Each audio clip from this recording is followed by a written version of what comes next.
Paul's letter to the Galatians is considered one of the greatest documents of freedom in the history of early Christianity.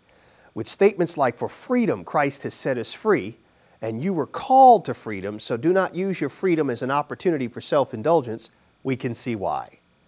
According to Paul, Christ's coming has significant consequences for being fully free and becoming fully human. This freedom, however, does not allow us to ignore how our behavior affects others. In fact, as Paul argues, this newfound freedom in Christ is the true way to being in full relationship with others. Herein lies the secret to the fruit of the Spirit in Galatians 5. Such fruit as in love, kindness, and gentleness are not granted for an individual to develop personal virtues for the sake of themselves. Rather, they are given so that we do not become conceited, competing against one another. They are given so that we consider others more highly than we do ourselves. Brad Braxton will guide us through the first century tensions in Galatia and the significance of Paul's message of freedom for the developing Jewish-Gentile multi-ethnic community of faith. Galatians presents an impassioned ancient conversation about the religious and social boundaries of the church. In the first century CE, the Apostle Paul established Gentile congregations in the Roman province of Galatia, which corresponds geographically to modern-day Turkey. Paul exhorted the Galatians to commit their lives to God through faith in Jesus Christ. Through faith in Christ, the Galatians could enter God's covenant family and receive blessings in this life and the life to come. Although Jesus was a Jew, Paul insisted that faith in Jesus Christ did not obligate Gentiles to convert to Judaism through rituals such as circumcision. After Paul's departure from Galatia, other preachers arrived in the province, declaring a very different message from Paul's. Paul, in his letter to the Galatians, suggests that these missionaries are agitating his converts with distortions of the gospel. These so-called agitators apparently considered complete submission to the Torah as a requirement for Gentiles to enter the church and insisted that the Galatians had to become Jews in order to be fully Christian. For Paul, the submission of Gentile Christians to the Jewish law constituted a form of slavery. Such submission implied that the Galatians could not enjoy the blessings of God's covenant unless they abandoned their ethnic identity and assumed another. Yet, if Gentile believers adopted another ethnic identity, they would deny that God had saved them as Gentiles. So in Galatians, Paul grapples with these pressing questions. What is the relationship between the Jewish law and Christian faith? How does social diversity manifest itself in the church? And what is the nature of Christian freedom? Determining Paul's view on the Jewish law is a complex task. For centuries, many persons have read Galatians through the lens of the 16th century religious reformer Martin Luther. Those interpreters influenced by Luther have argued that Paul's primary concern was the doctrine of justification by faith, the teaching that belief in Jesus Christ and not the keeping of the Jewish law restores the individual's broken relationship with God. Interpreted through the lens of justification by faith, Galatians presents a plan for how individuals are saved from a sinful existence. According to this interpretation, the law stands in direct opposition to God's grace. Recently, however, some scholars have proposed a new perspective on Paul and the law. According to the new perspective, Paul's words in Galatians are not an outright assault on the law. Rather, Paul asserts that divine grace and human works of the law were not mutually exclusive. In Galatians 2:15 through 16, Paul echoes the common Jewish belief that no person is justified from the works of the law. Jews knew that justification, the state of being in a proper covenant relationship with God, was ultimately a result of God's grace. Jews fulfilled the works of the law, such as circumcision, eating proper foods, and keeping the Sabbath, not to earn God's favor, but as a sign that God had already granted them favor.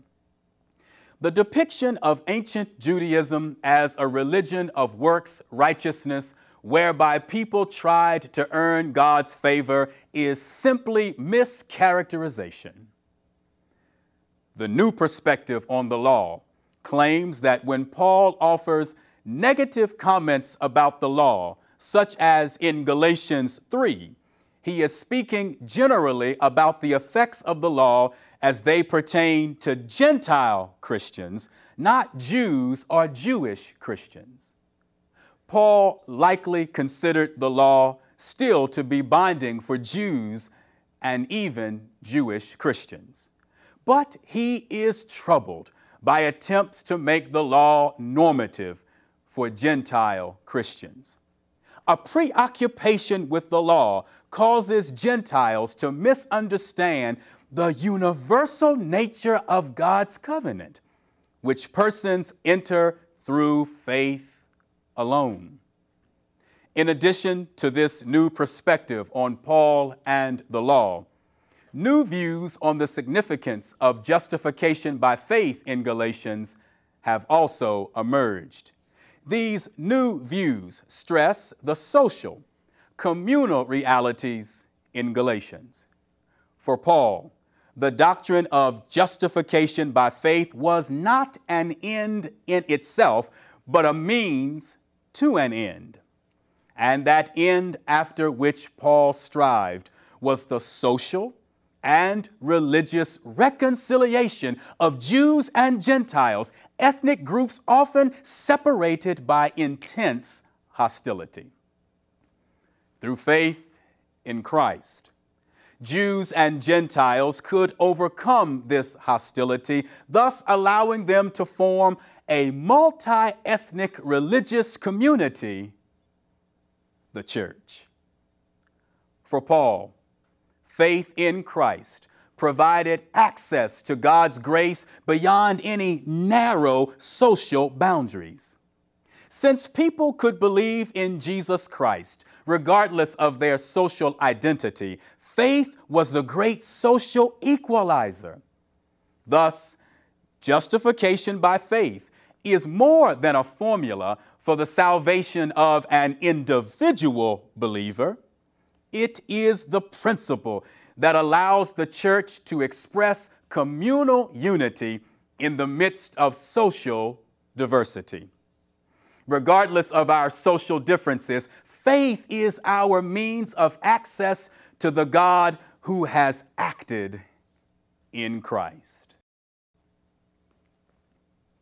This theme of unity in the midst of diversity is central to Paul's gospel, and he expresses this theme powerfully in his famous declaration in Galatians 3:28.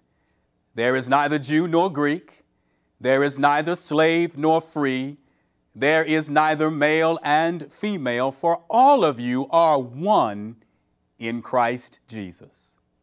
Christian unity does not entail the abolishing of social distinctions. In fact, Paul designed his missionary campaign to bring Gentiles into the church as Gentiles, thereby ensuring ethnic diversity in the church. If Paul had advocated for the erasure of social distinctions in Galatians 3:28, he would have undercut his own argument. Why then would he erase the very diversity for which he had toiled? Indeed, it is clear that Paul pleads for the erasure of dominance, not the removal of difference. When people enter the Christian community through belief in Christ and baptism, they do not lose the social distinctions that have characterized their lives. Yet, Christ abolishes the dominance of one over the other based on these differences. Jews should not dominate Gentiles. Free persons should not dominate slaves. Men should not dominate women. Rather, Christians should foster harmonious relationships characterized by mutuality and respect for social difference. In addition to promoting communal harmony, Christian faith engenders freedom. Paul's letter to the Galatians is actually an ancient emancipation proclamation announcing that believers have been freed from enslaving forces and freed for loving service to the neighbor. In chapter 4, Paul reminds the Galatians that Christ has set them free from the elemental spirits of the world.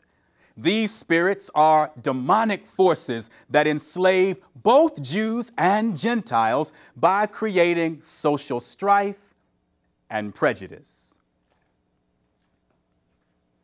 As contemporary Christians, we would do well not to dismiss Paul's words about the elemental spirits as ancient mythology. Spiritual forces that create strife are alive and well in the church. Racial prejudice, discrimination based on gender or economic status, domestic violence, hostility toward gays and lesbians, greed, imperialism, lust, a preoccupation with warfare, and many other forces seek to destroy our communities and distort our Christian witness. Christ came to redeem us from these spirits, but we must be willing participants in the redemptive process. Christ sets us free from these demonic forces, and our liberation calls us to address compassionately the concerns of our sisters and brothers. In Galatians 5 and 6, Paul establishes an ethical paradox. Christian freedom manifests itself in slavery to the neighbor. Love, not restrictive chains, binds believers together in a community of care. When we bear our neighbor's burdens, we fulfill the law of Christ, which is the law of love. Ultimately, love is the only law that matters and the only law that will last.